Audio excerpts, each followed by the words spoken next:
The biggest problem with those who are taking maintenance.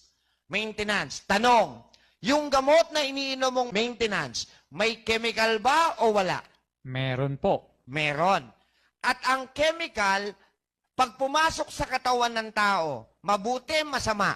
Siyempre, masama. Masama.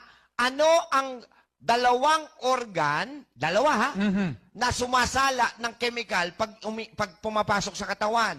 Nadadamage ang Kidney. kidney at saka ang Liver. liver. Kaya usually, those who are having maintenance ay nagkakaroon ng ikalawa, ikatlo, ikaapat, o iba pang sakit na tinatawag po sa medisinang complication.